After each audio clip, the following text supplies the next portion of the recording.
Os explico un poco qué es la naturopatía, porque algunos de vosotros seguramente no la conocéis.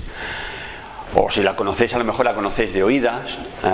Bueno, la naturopatía moderna, que es la que se aplica aquí, la que se da aquí, bueno, aquí la hemos titulado naturopatía psicobiológica, pero es un término muy moderno. La naturopatía moderna es una ciencia de la salud. Una ciencia de la salud, según el Ministerio de Educación, las ciencias de la salud son la medicina, la enfermería, la fisioterapia, la dietética y nutrición humana, y creo que también está la farmacología. Esas son ciencias de la salud, ¿vale? Bueno, pues la naturopatía es otra ciencia de la salud. Entonces, es una ciencia de la salud con una entidad propia, con sus bases propias, con su conocimiento propio, con su epistemología, con su praxeología, con su tecnología. Y no es ni una rama de la medicina ni una especialidad médica. Evidentemente tiene relación con la medicina, porque todas las ciencias de la salud tienen relación entre ellas. Y tiene relación con la medicina y con la fisioterapia y con la enfermería y con la farmacología y con la dietética y nutrición. Pero es una ciencia propia. En otros países está regulada por el Estado, y aquí en España todavía no está regulada, pero el hecho de que no esté regulada no significa que no sea científica. Como ciencia está basada en la evidencia, en pruebas científicas. Y en otros países la han regulado y aquí la van a regular. No sé si tardará más o menos, pero la OMS, la Organización Mundial de la Salud, ya recomienda a los países adscritos, entre ellos España, que regulen la naturopatía, porque dentro de las medicinas tradicionales y complementarias es la que tiene más rigor científico, y como tiene rigor científico, la OMS ya está instando a que la regulen. De hecho, ha elaborado un documento para que la regulen entre el documento lo hicieron este año, entre el 2015 y el 2023 recomiendan que se regule. Todavía hay mucha resistencia porque, claro, todo lo nuevo causa miedo y resistencia, y aquí luchamos contra el establishment médico-farmacéutico que no quiere que la medicina natural se regule, ¿no?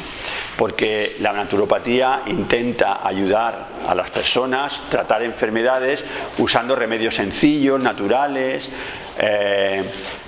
con la dieta, con plantas medicinales y sustancias que no son patentables y por lo tanto no dan dinero. Y entonces las personas que se tratan con naturopatía pues dejan de utilizar fármacos, y como dejan de utilizar fármacos, pues esto es poco aceptado por la industria farmacéutica, claro, que quiere que estemos todos muy enfermitos y que usemos de fármacos siempre. Entonces, por eso cuesta que se regule, pero se va a tener que regular, porque esto es una realidad. Ya se está impartiendo en la universidad, aquí en España, y se está impartiendo en muchas escuelas, entre ellas esta.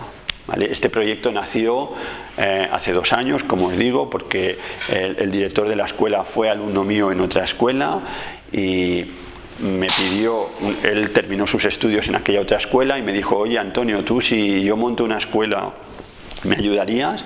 Yo le dije que sí, y se embarcó en el proyecto de esta escuela, que ahora se está inaugurando este nuevo local, porque estos 2 años anteriores hemos estado en otro local, en un local mucho más pequeñito.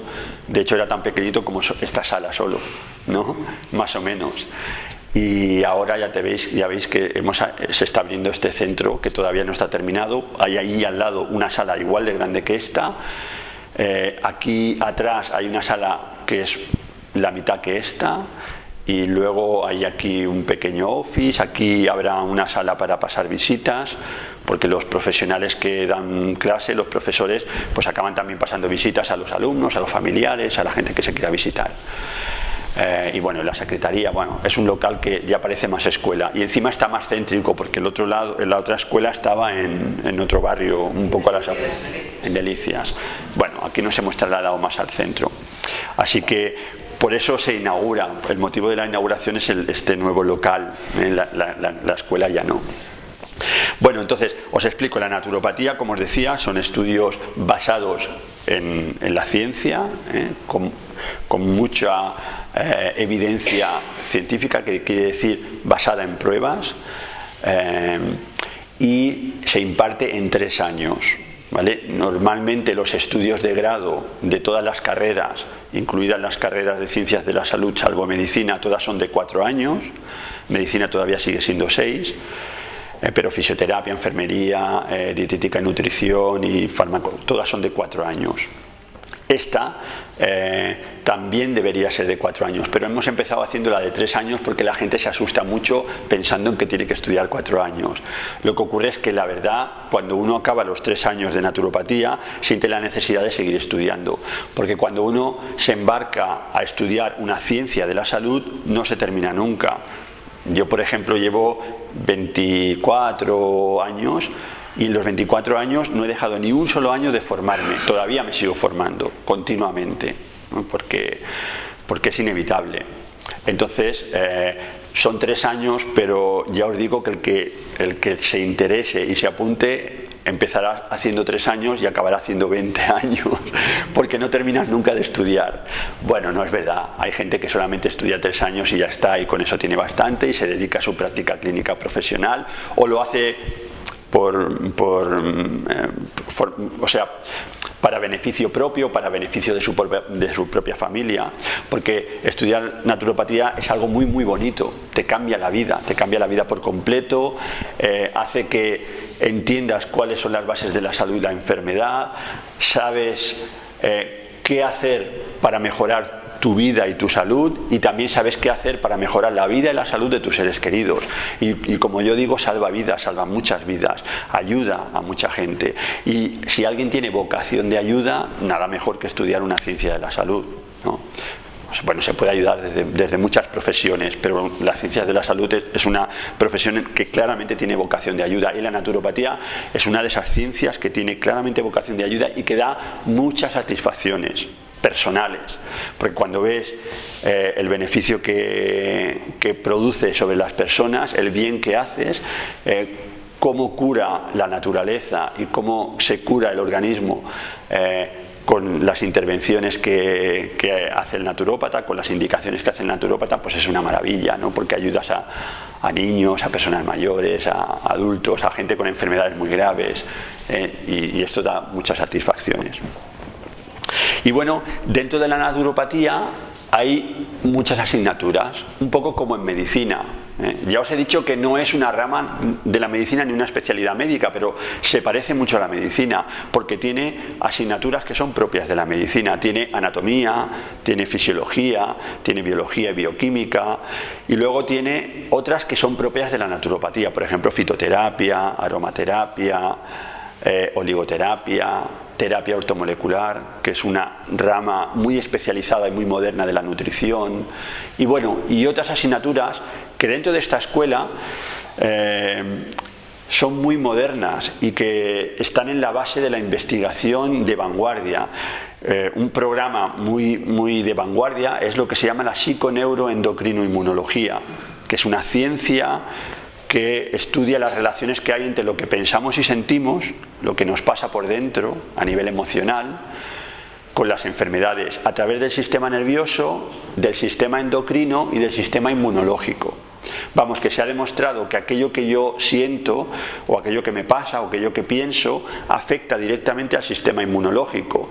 Y si se afecta al sistema inmunológico, pues estás expuesto a infecciones, tumores y todo tipo de enfermedades.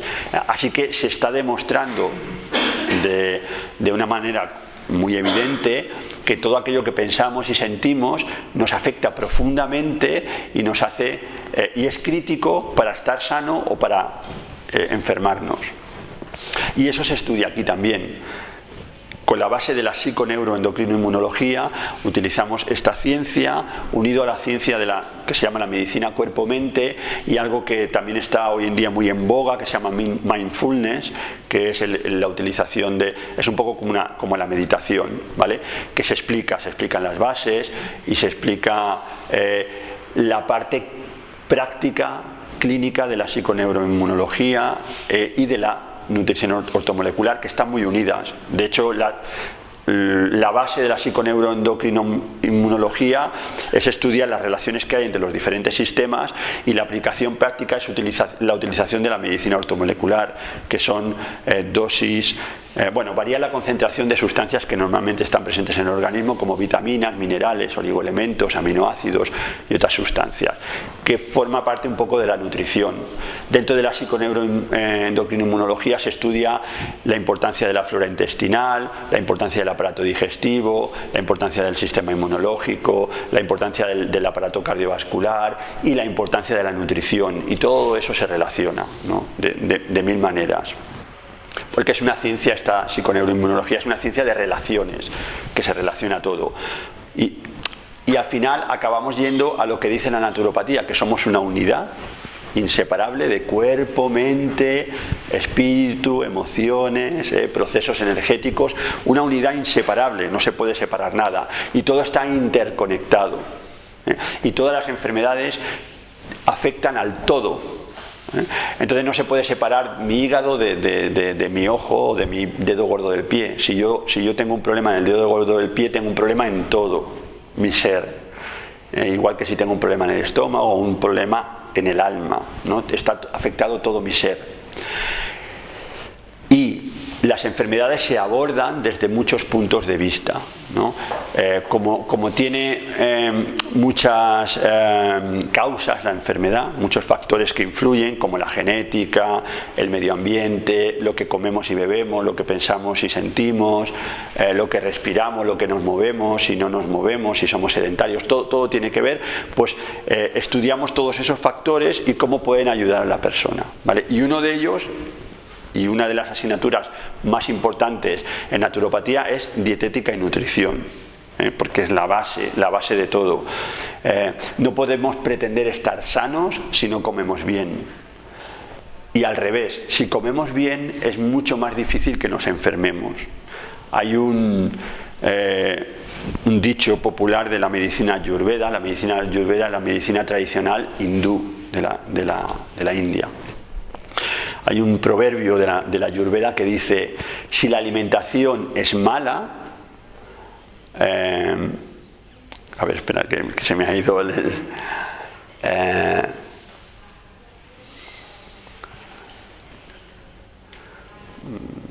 eso, si la alimentación es mala, la medicina no funciona. Si la alimentación es buena, la medicina no es necesaria. ¿Entendéis? Entonces, si nos alimentamos mal, nos tendremos que medicar, pero la medicina no funciona porque nos estamos alimentando mal. Y si nos alimentamos bien, al final no necesitaremos medicina, porque no será necesaria, porque el cuerpo se regula solo. Entonces, el equilibrio del organismo, él sabe cómo encontrarlo. De hecho, la enfermedad, tal como la estudiamos en naturopatía, la enfermedad no es ningún problema. En realidad, os voy a decir algo que quizá os va a chocar a la mayoría de vosotros. En realidad, la enfermedad es lo que necesitamos para curarnos. La enfermedad no es el problema, la enfermedad es lo que nos está curando. Porque la enfermedad es una reacción que produce el propio organismo, porque tenemos un estilo de vida inadecuado, nos estamos desequilibrando, y para que el cuerpo recupere su equilibrio necesita desarrollar una enfermedad. Y la propia enfermedad ya es el proceso curativo. Así que si nosotros atendemos ese proceso curativo como debería hacerse, tal como lo hace la naturopatía, la enfermedad sigue su curso, pero después desaparece y el organismo encuentra su equilibrio. En cambio, cuando luchamos contra la enfermedad con medicamentos, por ejemplo, antibióticos, antihistamínicos, analgésicos, en fin, corticoides, antiinflamatorios, cualquier tipo de medicamento, estamos yendo contra la enfermedad y estamos yendo contra el propio proceso curativo, porque os estoy diciendo que la enfermedad es lo que nos cura. Entonces eso acaba por desequilibrar más el organismo. Y entonces la persona parece que mejora un poquito, porque las medicinas tienen su utilidad, y cuando tienen su utilidad hay que utilizarlas, y la persona parece que mejora un poquito. Pero si luego no hace cambios en su estilo de vida, sobre todo en la dieta, y a veces también en su forma de pensar y de sentir, pues al final aparecerá otro problema por otro lado, hasta que llegue una enfermedad crónica y degenerativa y grave de la que ya no se sale, ¿no? Pero si ponemos remedio cambiando la dieta o mejorando la alimentación y mejorando nuestro estilo de vida, entonces no necesitaremos medicamentos. La medicina no será necesaria porque el cuerpo encontrará su propio equilibrio. Y es que el cuerpo sabe cómo curarse porque nos lleva una ventaja enorme de miles de millones de años de evolución. Y en esa sabiduría ontogenética y filogenética de las células ya saben cómo encontrar el equilibrio, ya saben cómo curarse. No necesitamos hacer nada. De hecho, la mayoría de las veces, si no hacemos nada es lo mejor.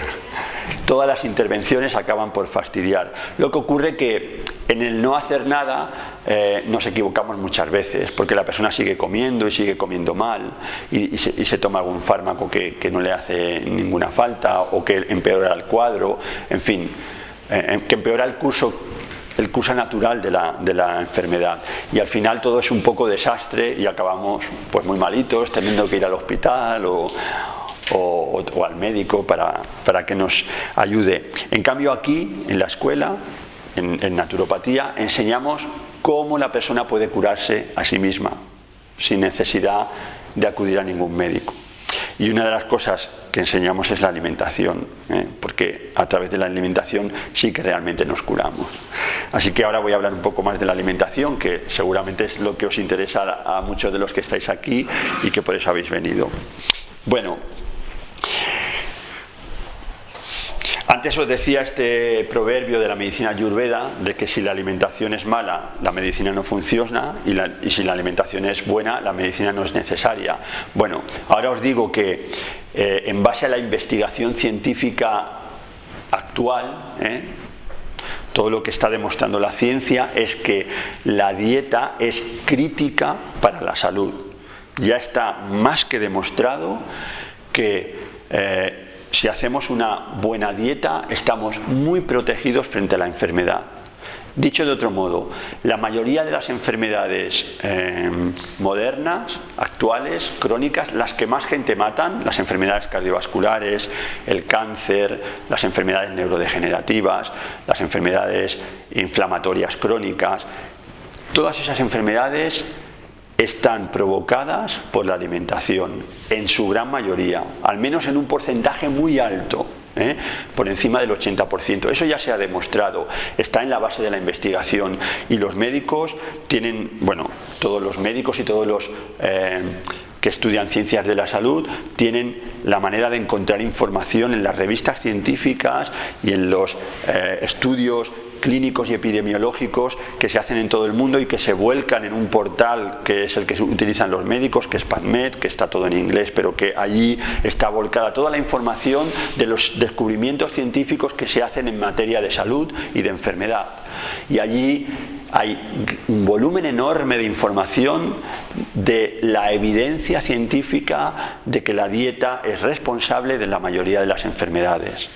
Así que es tan sencillo como cambiar la dieta para que esas enfermedades no aparezcan. Y sabemos cómo prevenir esas enfermedades y sabemos cómo tratarlas con la alimentación, ¿vale? Así que la alimentación es la base de la salud y esto ya no lo puede negar nadie, ¿vale? Y es cierto que la dieta o la alimentación no lo es todo. También está el ejercicio físico, también están las emociones, el pensamiento, y también hay muchas otras técnicas. El masaje, por ejemplo, ¿no? Aquí Héctor es un representante y un profesor de masaje. Bueno, todo eso está muy bien, pero yo siempre digo, si no hacemos bien la dieta, todo eso que hay de más, el ejercicio físico, las emociones, el pensamiento, aunque esté muy bien canalizado, y el buen masaje o el buen médico, no servirá de nada. Si tú imaginaos que os encontráis con un sanador que es el mejor sanador del mundo y que es capaz de daros así un toque y sanaros por completo, curaros de todos vuestros males, ¿vale?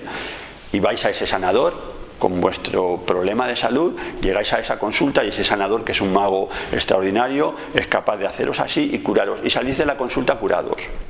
Pero inmediatamente que sales de la consulta te va a salvar y te tomas un bocata de chorizo y una cerveza y ya no te ha servido de nada, porque ese bocata de chorizo y esa cerveza ya te está generando otra vez enfermedad. Siento deciros que el bocata de chorizo no es bueno, pero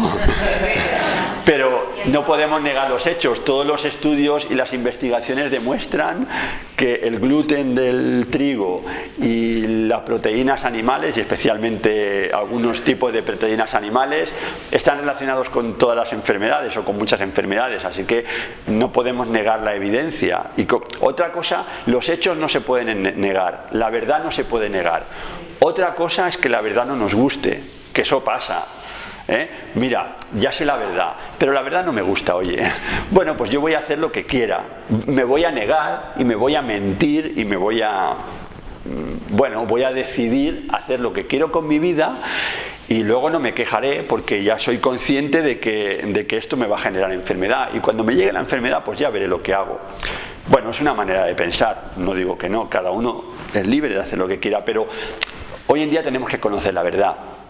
Porque la verdad nos hará libres. Esto es un dicho, una frase que dijo el maestro de maestros, ¿no? La verdad nos hará libres, ¿no? Buda decía lo mismo, pero en negativo. Buda decía, todo mal nace de la ignorancia. O todos los males vienen de la ignorancia. Y es verdad. Si no fuéramos ignorantes, si tuviéramos sabiduría, sabríamos lo que tenemos que comer y dejaríamos de comer aquello que nos hace daño. Pero no tenemos sabiduría. Y como no tenemos esa sabiduría porque nadie nos la ha explicado y porque la tradición ha hecho que sigamos comiendo siempre lo mismo y entonces pues seguimos ahí. Y la gente dice, pero si toda la vida se ha comido bocadillo de chorizo y toda la vida se ha bebido leche y toda la vida se ha comido mal. Y yo digo, sí, es verdad. Y por eso tenemos tantos infartos y tantos cánceres y tantos reumatismos y tantas inflamaciones y tantos dolores y tanta miseria y tanta angustia y tanto problema de salud. Si no, no estarían los hospitales llenos. Por eso, porque toda la vida se está haciendo lo mismo. Es al revés. Si dejamos de hacer... Y siempre habrá gente que diga, pero si mi abuelo fumaba y bebía y comía de todo y llegó a los 90 años. Es verdad, ejemplos de esos los hay. Pero es que la historia no está ahí. La historia es pensar, es verdad, hay alguien que tenía una genética portentosa y que llegó a los 90 años con un estilo de vida desastroso y comiendo mal y fumando.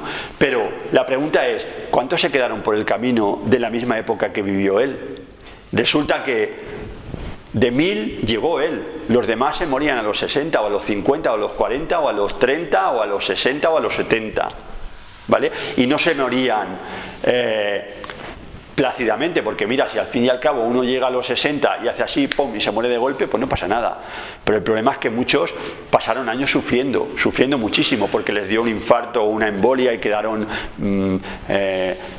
medio paralíticos o parapléjicos o tetraplégicos o quedaron con lesiones graves, o otros les dieron ataques al corazón y después ya no podían vivir tranquilamente porque tenían que ir en silla de ruedas, o otros tenían tantos dolores articulares que iban todos deformados y sufriendo muchísimo y medicándose toda la vida.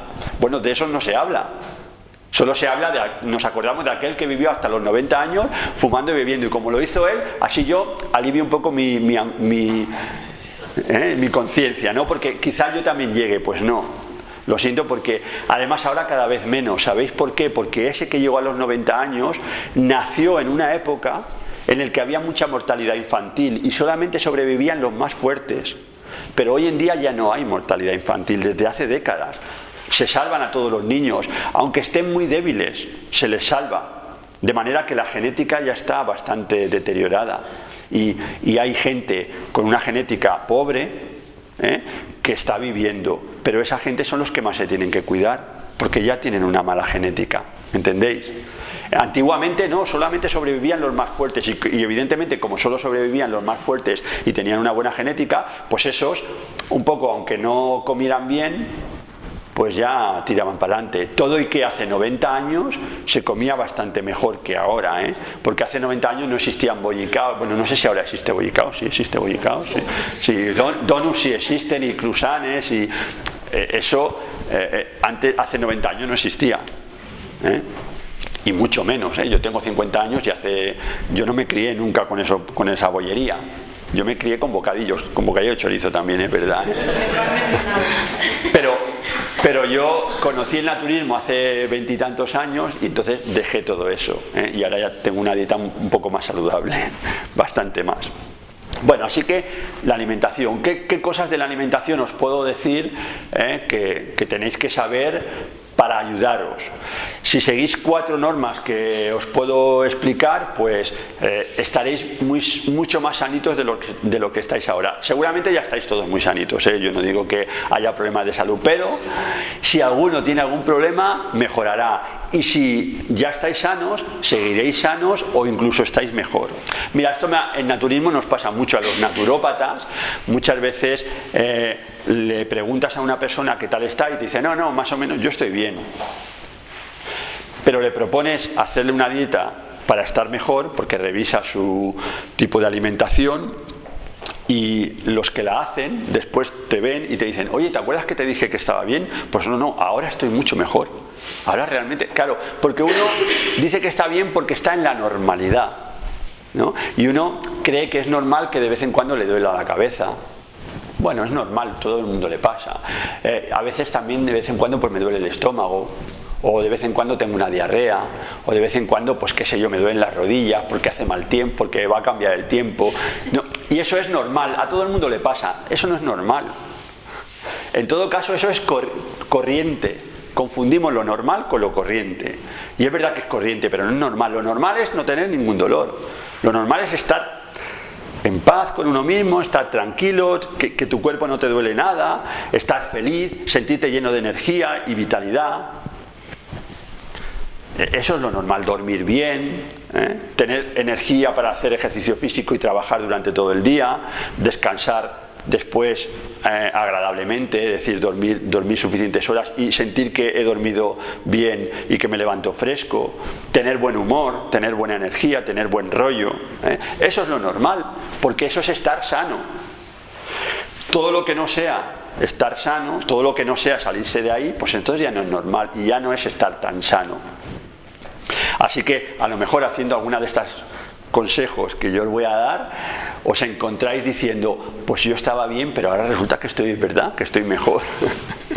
A veces hay un pequeño periodo de adaptación y en ese periodo de adaptación uno se puede sentir un poco extraño, le puede venir algún pequeño cambio a nivel corporal, porque el organismo se está readaptando a una nueva alimentación. Siempre que hacemos cambios pasa algo, pero eso que puede pasar suele ser positivo. En medicina natural decimos que hay crisis curativas. Y las crisis curativas son pequeñas crisis que aparecen en forma a lo mejor de catarro, de diarrea o de cositas que aparecen en la piel, pero que después desaparecen porque el cuerpo está eliminando y se está reequilibrando. Y esto a veces pasa cuando hacemos algunos cambios en la dieta. Bueno, pues cosas de la alimentación que os interesa conocer. Bueno, de entrada, todos los estudios demuestran claramente que la alimentación tenemos que basarla en frutas y en vegetales, en verduras. Eso ya no admite discusión. En todos los estudios epidemiológicos, estudios clínicos, estudios de intervención, se demuestra que los que siguen una dieta basada en verduras y en frutas tienen mejor salud y se recuperan de las enfermedades. Digo basada, no hay que comer solo frutas y verduras, ahora diré qué más se puede comer, pero la base de la dieta, a lo mejor habéis visto esas pirámides que ponen de los alimentos, bueno, pues esa pirámide, la más famosa y la que ya está desfasada, era una pirámide que abajo ponía los carbohidratos en forma de panes, arroz, patatas, harinas, pasta. Bueno, pues eso ya ha desaparecido. Eso ya sé que se sigue repitiendo y que en algunos sitios que todavía no se han enterado de nada siguen poniendo esa pirámide porque es la tradicional y se ha seguido utilizando. Bueno, pues eso ya no existe. Hoy en día en la base de la pirámide se ponen frutas y verduras, ¿vale? Que es lo que hay que comer en mayor cantidad. Frutas y vegetales. Y se demuestra que los que siguen una dieta basada en frutas y vegetales tienen protección frente a enfermedades cardiovasculares y frente al cáncer. Y hoy en día ya se está estudiando cuáles son los componentes de la fruta y de las verduras o de los vegetales que ofrecen protección frente a las enfermedades cardiovasculares, frente al cáncer y frente a enfermedades neurodegenerativas como el Alzheimer, el Parkinson o la demencia senil, que tienen una alta prevalencia, es decir, que son muy comunes, ¿vale? Pues hoy en día ya se estudian los componentes que hay en las frutas y en las verduras. Se llaman fitoquímicos en general y son de muchas familias de sustancias químicas que están descubriendo. Carotenoides, antocianidinas, el resveratrol, polifenoles, terpenoides, bueno, muchos tipos de sustancias que están contenidas en frutas y en vegetales y que nos protegen frente a numerosas enfermedades y que no solamente nos protegen, sino que nos ayudan a curarnos, porque fijaos, se ha demostrado ya que frutas y verduras o vegetales tienen componentes antiinflamatorios muy potentes, de manera que si uno está sufriendo dolor, quiere decir que hay una inflamación, y si hay una inflamación y estás unos días comiendo solo frutas y vegetales, la inflamación se reduce. Ya se ha estudiado, ahí se saben los mecanismos. Hay muchos compuestos en frutas y vegetales que llevan a la formación de sustancias que se llaman resolvinas, que se les ha puesto el nombre de resolvinas porque son mediadores químicos que resuelven la inflamación, ¿vale? Y derivan de frutas y de vegetales, ¿vale? Así que es muy sencillo. Si uno un día se tuerce un tobillo y se le pone el tobillo como una bota porque se ha torcido el tobillo, tiene un cuadro inflamatorio agudo en el tobillo y le duele, en lugar de tomarse antiinflamatorios, un medicamento, pues se está unos días comiendo solo frutas y verduras, que no pasa nada, nadie se muere por estar unos días comiendo frutas y verduras, sin comer nada más que frutas y verduras, y veréis cómo esa inflamación se reduce mucho más rápidamente y el dolor disminuye muy rápidamente.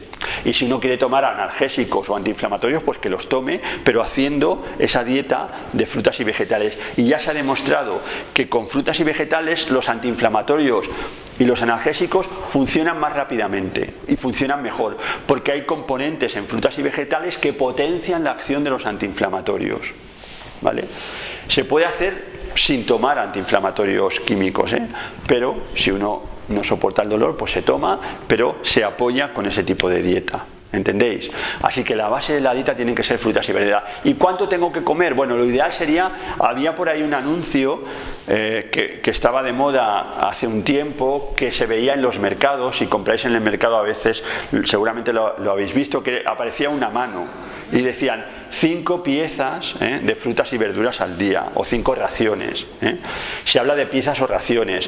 En el caso de la fruta, una pieza sería, por ejemplo, una manzana, mediana o pequeña.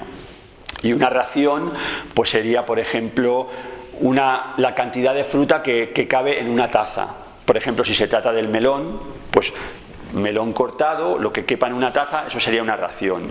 Y si se trata de vegetales, por ejemplo, lo que cabe en una taza sería una ración, pues, de pimiento, de rábanos o de champiñones, por ejemplo.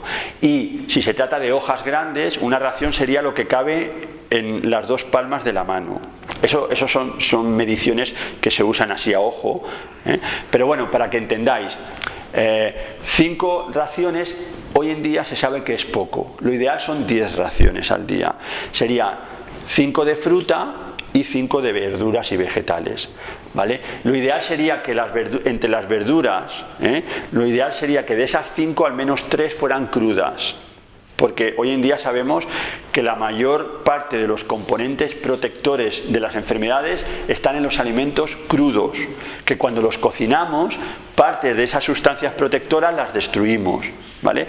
No solamente vitaminas y minerales, las vitaminas y minerales ya está más que sabido lo que funciona y lo que no funciona. Por eso tenemos la medicina ortomolecular, que es el uso de vitaminas y minerales que se estudia en naturopatía, ¿no? Eso ya se sabe que están en las frutas, en los vegetales y en otros alimentos, pero principalmente en los crudos, porque cuando cocinamos nos cargamos las vitaminas y los minerales muchas veces ya no los podemos utilizar. Yo no estoy hablando ahora de vitaminas y minerales, estoy hablando de fitoquímicos, de otros compuestos que se destruyen también con el calor, o las enzimas, que también son muy, muy importantes. Bueno, pues entonces al menos 3 de esas raciones de verduras, que por supuesto las frutas todas crudas. Un día me puedo tomar una manzana al horno, no pasa nada, pero lo ideal, la manzana al horno ya pierde su potencial curativo, ¿vale? En cambio cruda es cuando tiene su potencial curativo. ¿Habéis escuchado alguna vez ese refrán inglés que dice "One apple a day keeps the doctor away"? ¿Lo he pronunciado bien? Perdón. Una manzana al día al médico alejaría. Esto sea todo así para hacerle. Bueno, pues eso, hoy en día se sabe que la manzana tiene sustancias protectoras, pero no solo comiendo manzana vamos a evitar la enfermedad, hay que comer toda una variedad de frutas y vegetales. Entonces, la manzana al horno no serviría para alejar al médico, la manzana cruda sí. Entonces, ¿cómo comemos las verduras crudas en la ensalada? ¿Vale? Entonces, una recomendación que os hago es que cada día comáis ensalada, al menos 2, una al mediodía y otra en la cena, ¿vale? Bueno, si un día no quiero cenar ensalada y quiero cenar frutas, pues puedo cenar frutas, pero lo normal es que cenemos al menos de los 7 días de la semana, 4 o 5 hay que poner ensalada y algo más, ahora veremos, y luego los 2 que quedan, o 3, podemos cenar fruta si queremos, o podemos estar un día incluso sin cenar y sin comer en todo el día. Es una práctica muy sana que se explica también en naturopatía. El ayuno,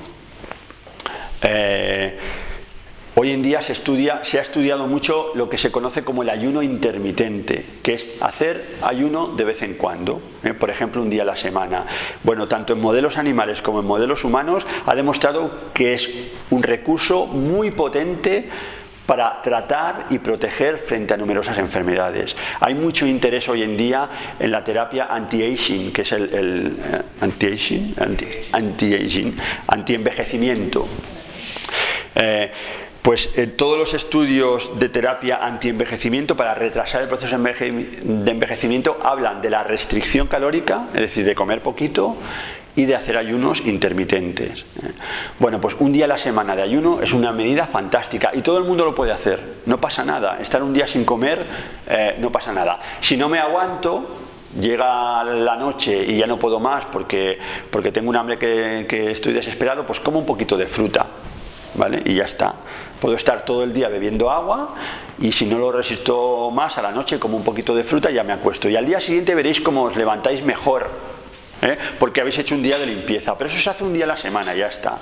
El resto de la semana hay que comer alimentos crudos y ensalada al menos 4 veces a la semana, o 5. Bueno, así que frutas y vegetales y verduras.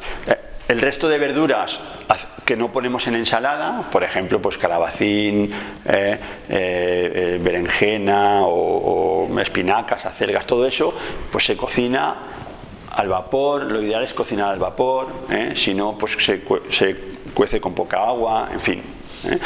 Las judías verdes, todas las verduras, pues lo ideal es cocerlas al vapor y si no, pues con poquita agua. También se pueden hacer a la plancha o se pueden hacer al horno. No recomiendo el microondas, lo siento. En naturopatía recomendamos evitar el microondas porque hay muchos estudios que demuestran que la agresión que se somete al alimento con el microondas, que es una fricción sobre las moléculas orgánicas que componen el alimento hace que se alteren esas moléculas y se destruyan. Entonces, lo mejor que, sinceramente, si queréis creer a un profesional que lleva muchos años estudiando y que sabe de lo que habla y con mucha experiencia clínica, sinceramente, lo mejor que podéis hacer con el microondas es hoy mismo tirarlo a la basura. Seguro, seguro que ganaréis salud de entrada. No sirve ni para calentar el agua. De hecho, podéis hacer una prueba si no me creéis. Podéis hacer una prueba y os explicaré otra. Una prueba muy sencilla es coger dos plantitas que sean iguales, ¿vale? Las compráis el mismo día, en el mismo sitio y que tengan más o menos el mismo tamaño, ¿vale? Y las ponéis en el mismo sitio de la ventana o del balcón o de la terraza, que les dé las mismas horas de sol y las regáis con la misma cantidad de agua, ¿vale? Con un vasito de agua o con la cantidad que necesite la planta, ¿vale? Con una diferencia. Antes de regarla, cogéis esa agua y la calentáis. Pero una la calentáis al microondas y la otra la calentáis al fuego normal, ¿vale? Y luego la dejáis enfriar, porque claro, no vais a regar la planta con el agua caliente. Si la calentáis, y digo calentar las dos porque como una la vas a meter en el microondas y se va a calentar, pues para que la otra también se caliente y que veáis que el experimento tiene las mismas condiciones, pues calentáis las dos, una en fuego, otra en el microondas, y luego la dejáis enfriar y cuando ya esté fría, pues regáis las dos plantas. Y regar siempre con el agua del microondas una planta y con el agua que habéis calentado en el fuego normal otra planta. Y comprobaréis que al cabo de poco tiempo la que regáis con el agua del microondas se muere. Se muere. Y la otra sigue vivita. Si eso hace con las plantas, imaginaos lo que está haciendo con nosotros, que somos el 75% agua. Bueno, otro experimento. Este lo hizo un científico y cogió 3 grupos de ratas. ¿Vale? Cogió ratoncitos que se utilizan en el laboratorio y puso los 3 grupos de ratas en distintas jaulas, ¿vale? Y entonces, a los 3 los alimentaron con los mismos alimentos, ¿vale? Eligieron un grupo de alimentos y le daban, imaginaos, yo no recuerdo ahora los alimentos que daban, pero le daban, pues imaginaos que zanahoria y calabaza y cebolla y yo qué sé, y algunas vitaminas, no lo sé lo que le daban, ¿no? Pero lo que sí que sé es que a uno se le daba esos alimentos, a un grupo de ratas, pasados por el microondas. A otro se les daba hervidos en olla a presión y a otros se les daban crudos, ¿vale? Y después a esos 3 grupos de ratas se les inoculaban unas células cancerígenas, ¿vale? Para que hicieran metástasis. Si a nosotros nos inoculan células cancerosas, no pasa nada, porque tenemos un sistema inmunológico que se encarga de detectar que esas células no son normales y que no son nuestras, y las coge y las elimina, ¿vale? Para eso tenemos un sistema inmunológico. Bueno, pues este experimento se hizo, o sea, a los 3 ratones se les inyectaba el mismo carcinogénico, a los 3 grupos. Bueno, ¿qué pasó? El grupo de ratas que recibía los alimentos que habían pasado por el microondas no querían comer el alimento. Las ratitas, su instinto les decía que ese alimento no era sano y no lo querían comer, pero como no había otra cosa que darles, solo le daban eso para comer, al final la ansiedad les podía y acababan comiendo ese alimento. Las otras se comían el alimento pasado por olla a presión y las otras el alimento crudo. Bueno, de las que comían el alimento crudo, el 100% de las ratas no desarrollaba tumores. De las que comían el alimento pasado por la olla a presión, más o menos el 50% desarrollaba tumores. Y de las que comían el alimento que había pasado por el microondas, todas, el 100% desarrollaba tumores. Así que, otro experimento más que demuestra el peligro del microondas. Así que olvidaos del microondas, usar el fuego normal, usar el horno convencional, usar yo qué sé, la placa de inducción, lo que tengáis, pero evitar el microondas. Los móviles también se está demostrando que son peligrosos para la salud, es verdad, y se está ocultando, porque hay mucho interés por parte de las compañías de telecomunicaciones que no se sepan los estudios. El móvil es mejor no tenerlo en la mesita de noche, es mejor ponerlo en modo avión, para ponerme la alarma y que me suene, es mejor tenerlo alejado del cuerpo, es mejor utilizar el manos libres, es mejor no tener wifi en casa. Bueno, todo eso. Dentro de poco empezaréis a oír voces de lo peligroso que es el wifi, los teléfonos móviles y cada vez más.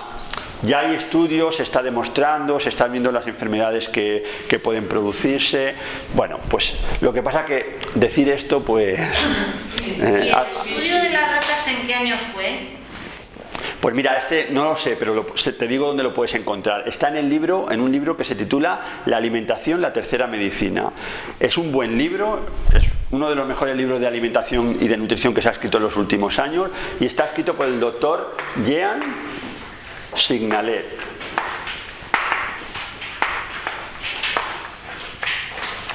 Jean Signalet, La alimentación, la tercera medicina, de la editorial Integral. ¿Vale? Ese libro es una maravilla. Al que le interese, es un libro un poco técnico, aunque está pensado para el público en general, se puede entender, ¿vale? Las bases de la dieta que están explicados en ese libro ya te dice la alimentación, la tercera medicina, el título ya sugiere. Las bases de la dieta son perfectamente entendibles, Os van a decir que comáis frutas, vegetales, sobre todo alimentos crudos, y que dejéis de comer para siempre leche, pan, harinas, cereales, cereales con gluten. No, y pan integral también. ¿De centeno tampoco? De centeno tampoco. Desgraciadamente el gluten en ese libro se explica perfectamente por qué hace tanto daño, y habría que... Los únicos cereales permitidos, porque no tienen gluten, son el arroz, la quinoa, el sarraceno, el mijo, el amaranto no, lo siento. Bueno, el amaranto sí, perdón, el amaranto sí. El amaranto y... parece ser que la avena, a pesar de que la avena todavía no tiene gluten, pero parece ser que el tipo de gluten de la avena se digiere mejor y no crea tanto inconveniente. El sarraceno, sí, trigo sarraceno. El maíz no, porque es verdad que no tiene gluten, pero ha sufrido tantas modificaciones genéticas por la manipulación, que no estamos bien adaptados a digerirlo. Está explicado en ese libro y está muy bien explicado, leerlo y entonces se os aclaran todas las dudas. ¿Es el libro que es así? Es un tocho así gordete, Me suena haberle tenido... Bueno, mirad. Mira, está aquí, gracias, tráemelo, Carlos, gracias. Mira, es lo tenéis aquí en la biblioteca, La alimentación, la tercera medicina. Esta es creo que hay una edición nueva. Bueno, si queréis leer un libro que habla de lo mismo, pero que es más facilito de leer y es más cortito, pero habla de lo mismo, está escrito por un discípulo del doctor Jean Signalet, es un librito que se titula Que los alimentos sean tu medicina. Sí, ese sí. Y ese es del profesor Felipe Hernández Ramos. Que los alimentos sean tu medicina, Felipe Hernández Ramos. Que ese no creo que esté ahí, ¿verdad, Carlos? No. Bueno, La alimentación, la tercera medicina, un buen libro. Si queréis otro libro más, que habla de la dieta. Esto os lo tengo que decir porque es la verdad, así que lo siento, pero hay que admitir los hechos. Está escrito por el nutricionista más importante del mundo, es el doctor Colin Campbell. Este doctor es americano, ha publicado cientos de artículos científicos, pero cientos. Es muy reputado, es doctor honoris causa por muchas universidades, Sí, Colin Campbell. Bueno, pues ha escrito un libro que se titula El estudio de China. Así, El estudio de China. El estudio de China. Y lo tenéis gratis en PDF. Si ponéis en el Google El estudio de China PDF, os lo podéis bajar. Es un libro que tiene casi 400 páginas. Es otro tochorro, ¿vale? Bien, pues en ese libro, este experto en nutrición, que lo que dice lo dice con mucho fundamento, porque es uno de los representantes de la ciencia moderna y lo dice con mucha base de investigación. De hecho, el estudio de China representa un estudio de intervención y de epidemiológico que se hizo en la China para demostrar la relación que había entre la alimentación y las enfermedades. Bueno, pues en ese libro se concluye de manera categórica que la dieta ideal que más protege y la que deberíamos tener todos es una dieta vegana. Vegana significa que solo deberíamos comer alimentos de origen vegetal, que no deberíamos comer ni carne, ni pescado, ni huevos, ni lácteos. Es lo que se dice en ese libro, así que yo os lo digo, lo podéis leer, ¿vale? Mirad, uno de los experimentos que hacía el doctor Colin Campbell era también con ratones y él hacía lo siguiente. Cogía un grupo de ratitas y varios grupos de ratitas y les hacía desarrollar un tumor. Es muy fácil porque en el laboratorio esto se hace, se cogen sustancias que son cancerígenas, por cierto, sustancias que a veces están en el medio ambiente y que nos llegan a nosotros. Se les inocula a las ratitas y desarrollan tumores. Y luego, el hecho de que se aparezca un tumor no significa nada, porque como tenemos un sistema inmunológico, el sistema inmunológico es capaz de hacerse frente al tumor, se lo carga, ¿vale?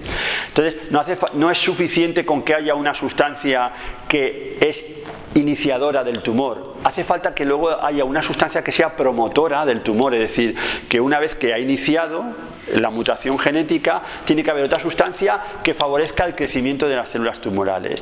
Pues él probaba diferentes sustancias para ver cuál era la sustancia que más estimulaba el tumor. Bueno, pues de todas las sustancias que probó cientos de sustancias, ¿sabéis cuál es la sustancia que más provocaba tumores? La caseína de la leche. La caseína de la leche. Así que ya no es cuestión de la lactosa, de los alérgicos, no, es la proteína de la leche, que está en todos los lácteos. No solamente en la leche, está en la leche, el yogur, el requesón, el queso fresco, los quesos... ¿Y los sin lactosa? En los que son sin lactosa también, la caseína está... La caseína es porque es el azúcar, ¿no? No, la lactosa es el azúcar, la caseína es la proteína. La proteína de la leche... Yo había oído del azúcar. No, la lactosa ya da muchos problemas. Por eso hay gente que no tolera los lácteos porque no puede digerir la lactosa. Ese es el azúcar de la leche. Y es verdad que da muchos problemas. Pero en este caso, lo que ha demostrado que es tiene un mayor efecto promotor de tumor es la caseína de la leche. Yo había escuchado que era el azúcar el abono de un cáncer. No, el azúcar... Vamos a ver, el azúcar es el abono de un cáncer, ahora te explicaré por qué, Ese es otro de los temas que voy a abordar ahora. Pero aquí no estamos hablando del abono de un cáncer, aquí estamos hablando de sustancias promotoras de tumores, ¿vale? Entonces, otra cosa es lo que... ¿Cómo te llamas? Julia. Otra cosa es lo que Julia ahora nos estaba comentando, ¿vale? Y es algo que os iba a comentar ahora, y es que otra de las cosas que tenéis que evitar, que se ha demostrado en todos los estudios, es el azúcar. ¿Vale? Y en el caso de lo que está diciendo Julia, es verdad que el azúcar es el alimento principal del tumor. Una cosa es una sustancia que promueve el crecimiento tumoral y otra cosa ahora es una sustancia que alimenta el tumor, ¿vale? Que es diferente, son mecanismos diferentes. ¿Por qué el azúcar alimenta el tumor? Porque mirad, los cánceres, todos los cánceres, cualquiera que sea, un tumor cerebral, un cáncer de mama, un cáncer de colon, un cáncer de pulmón, un cáncer de piel, un epitelioma, un melanoma maligno, todos los cánceres comparten un mecanismo químico común, que es que solo pueden vivir con glucosa. Solo pueden crecer con glucosa porque la célula tiene un metabolismo anaerobio, no puede vivir con oxígeno. Entonces, como tiene un metabolismo anaerobio, las mitocondrias no trabajan para el tumor, entonces dependen para su crecimiento de fuentes de azúcares, ¿vale? Y el alimento que más azúcar tiene es el azúcar, claro. Así que hay que evitar el azúcar, no solo cuando tienes un tumor, sino siempre. El azúcar es muy negativo para la salud, y tenéis que hacer dietas sin azúcar. Olvidaos del azúcar, porque... Bueno, la miel es saludable, no pasa nada, se puede tomar un poquito de miel, no hay que abusar. Si hay cáncer, no. Pero si uno está sano, un poquito de miel para endulzar, por ejemplo, las infusiones, miel de buena calidad, por favor, que sea... Sí. Según el doctor Colin Campbell, no, porque no forma parte de una alimentación vegana. Al fin y al cabo, el abuso de las mieles acaba por quitarle el alimento a las abejas, ¿vale? ¿Y sabéis qué pasaría si desaparecieran las abejas? Desapareceríamos nosotros. ¿Sabéis qué pasaría si desaparecieran las hormigas? Pues que desapareceríamos nosotros, porque son imprescindibles para la vida. ¿Sabéis qué pasaría si desapareciéramos nosotros? Nada, absolutamente nada. La tierra se alegraría. Así que no nos creamos más importantes ni que las abejas ni que las hormigas, porque ellas sí que son importantes para la ecología del planeta.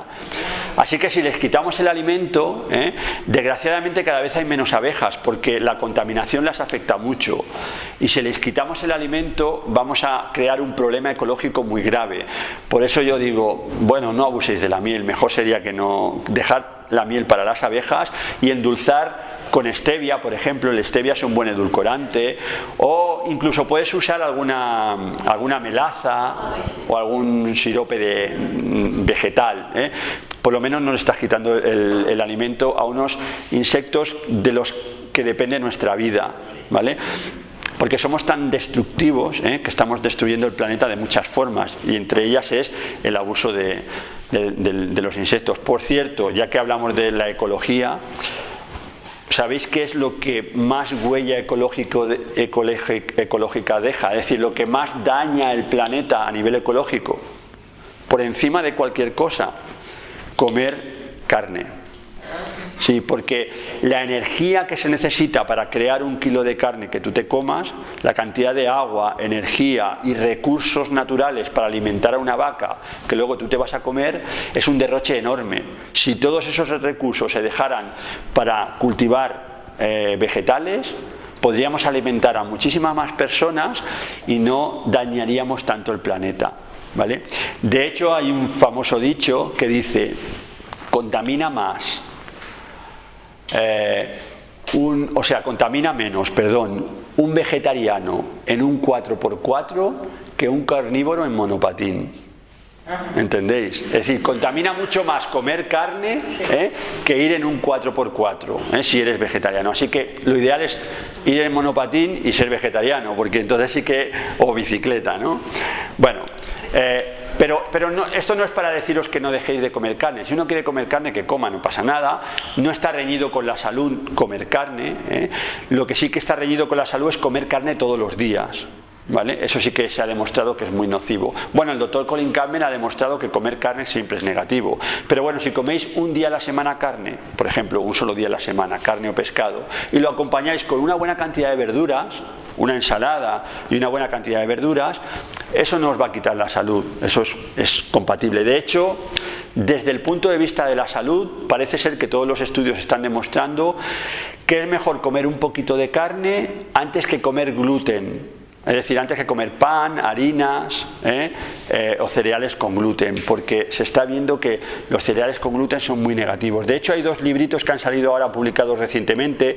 Uno escrito por un neurólogo muy famoso americano, que además es jefe del servicio de neurología de un hospital importante en los Estados Unidos y que tiene también bastante prestigio porque ha escrito muchos artículos científicos, y el libro lo ha titulado Cerebro de pan. Y entonces se ve una rebanada de pan así en la portada, sin la miga, como simbolizando un cerebro que está todo agujereado, y él dice que la causa del Alzheimer es el consumo de pan, ¿vale? Y ahora me diréis, pero si pan se ha comido toda la vida, y ya ves tú, y el Alzheimer es una cosa que aparece ahora. Bueno, es verdad, pero el pan que se ha comido toda la vida no es el pan que hay ahora. Eso de entrada. Todas las variedades de trigo que existen actualmente en el mundo, incluso los trigos antiguos, han mutado genéticamente. Han mutado desde hace aproximadamente unos 100 años. De unos 100 años para acá o incluso menos, todos los trigos han mutado. Y el trigo que hay ahora en todo el planeta, porque ya no hay otro trigo antiguo, es un trigo hexaploide, bueno, es un término técnico, es un trigo que genéticamente es diferente, expresa proteínas genéticamente diferentes y entonces no lo podemos digerir. Y como no lo podemos digerir bien, genera muchos problemas de salud. Así que, y cada vez hay más estudios que lo demuestran. Si estudiáis naturopatía, os demostraré esos estudios. De hecho, en naturopatía se enseña a buscar estudios, a interpretarlos y a saber entender dónde está la base del problema, ¿vale? Y es muy compleja, ahora no lo voy a explicar. Creedme que el pan no es saludable. Perdona, pero hay pan sin gluten como el pan de maíz, ¿no? Sí, pero os decía que el maíz ahora tampoco es interesante y si evitas el maíz es difícil encontrar pan sin gluten. Hay algunos panes de arroz, algunos panes que igual se pueden hacer con el trigo sarraceno o con... No, lo siento, pero también han variado, han mutado genéticamente y tienen gluten. Pero no tanto, o estamos hablando de lo mismo. Estamos hablando de lo mismo. De hecho, se está viendo que incluso los cereales integrales pueden ser más peligrosos que los refinados, porque es más difícil digerirlos, ¿vale? En fin, yo te diría, en principio hay que tomar todo integral, porque el pan blanco se asemeja mucho al azúcar y lo único que hace es disparar la glucosa en sangre y esto crea muchos problemas. Así que es mejor evitar el pan. Y yo os diría, los que queréis seguir comiendo pan, pues comer un buen pan ecológico, de masa madre, integral, pero comerlo una vez a la semana, nada más. Y una persona que sea celíaca, yo soy celíaca, ¿cómo te digo? Voy a comprar siempre de maíz y lo que tiene arroz también tiene maíz. No, hay tortitas de arroz que son solo de arroz, por ejemplo, arroz y quinoa, pero tú te refieres a panes. Bueno, el maíz es menos peligroso que el trigo y que el gluten. Yo te diría que el maíz es aceptable. Todo y que los estudios del doctor Jean Sinalet, él recomienda evitar el maíz. Pero una persona celíaca que casi todas las cosas están hechas con maíz. Ya, pero mira, ¿cómo te llamas, perdona? Irene.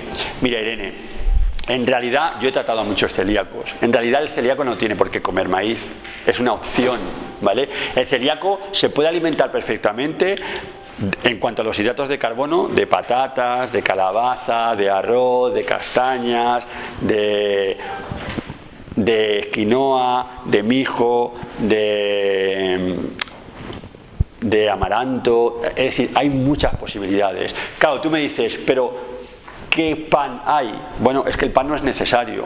Tú tienes que comer frutas, vegetales, un poquito de carne una vez a la semana, un poquito de pescado una vez a la semana, huevos puedes comer 2 o 3 veces por semana, no pasa nada, y el resto de la alimentación, frutas, vegetales y arroz, patata, calabaza, castañas, ahí están los hidratos de carbono, ¿vale? Y en realidad no necesitas. Si un día quieres comer un preparado de estos de pan de maíz, pues te lo comes, pero que no sea habitual. Porque al final hay muchos celíacos que se tiran mucho a este tipo de productos, galletas, panes y productos que venden sin gluten y se obsesionan con comer ese tipo de productos, como si eso les solucionara la vida, y no, eso no es lo que hay que comer. De hecho, a ti y a todos, sean celíacos o no, otro de los consejos que os doy, que es también muy interesante para la salud, es que hagáis una dieta de mercado y no de supermercado. Que comáis todo lo que venden en un mercado, ir a la frutería, a la verdulería, a la pescadería, a la carnicería y ya está. Y comer lo que hay ahí, no ir al supermercado. Claro, esos productos de los que tú me hablas los tienes que encontrar o en el supermercado o en tiendas especializadas, ¿no? Pero es como si fuera un supermercado. Lo que está envasado, elaborado y alterado y manipulado por la industria alimentaria, eso no nos conviene. Y no te quiero decir que un día no te comas una pizza, no pasa nada. A ti no, o a ti una pizza hecha sin gluten, ¿no? Pero no te digo que un día no te comas una pizza o no te comas un bote de una lata de sardinas, pero lo que tenéis que hacer es comida de mercado, lo que está en la naturaleza, que yo puedo comer crudo, eso es lo primero.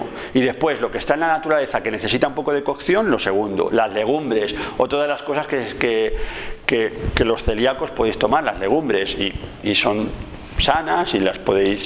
Es decir, que quiero decirte que el hecho de ser celíaco no te obliga a comer ese tipo de productos elaborados sin gluten en los que se incluye el maíz. Es al contrario, si te privas de todo eso vas a mejorar, tu salud va a mejorar muchísimo, porque vas a comer alimentos más sanos y naturales, ¿vale? Bueno, ya está, ¿es la hora ya? Bueno, para resumiros, frutas y verduras, y las ensaladas y las verduras se pueden acompañar con un poquito de carne una vez a la semana, un poquito de pescado, algunos huevos en el sentido de las proteínas. Luego darle importancia a las proteínas vegetales, como los champiñones, las nueces, las avellanas, las almendras, los frutos secos, las semillas de girasol, semillas de sésamo, semillas de calabaza. Y como hidratos de carbono, arroz, patatas, quinoa, trigo sarraceno, mijo, ese tipo de cereales. ¿Vale? ¿Y en la alimentación de los niños? La pasta, como macarrones, espaguetis y tal, la hay de arroz y de quinoa. No tienes por qué hacerla de trigo, ¿vale? Y además está bien buena. La alimentación de los niños es exactamente igual que la de los adultos. Necesitan lo mismo que nosotros. La única diferencia es que ellos necesitan un poco más de proteína porque están creciendo. Entonces, 2 veces al día le puedes dar proteínas. Lo mismo, carne una vez a la semana, y pescado también una vez a la semana, y huevos 2 o 3 veces por semana si se quiere, y el resto de proteínas todas vegetales. Y a los niños y a los adultos también, pues el polen, la levadura de cerveza tienen proteína de alta calidad biológica, y el niño puede tomar una proteína en el desayuno o en la merienda y la otra en la cena. El hidrato de carbono mejora al mediodía, las legumbres por ejemplo, y a la noche mejor la proteína, ¿vale?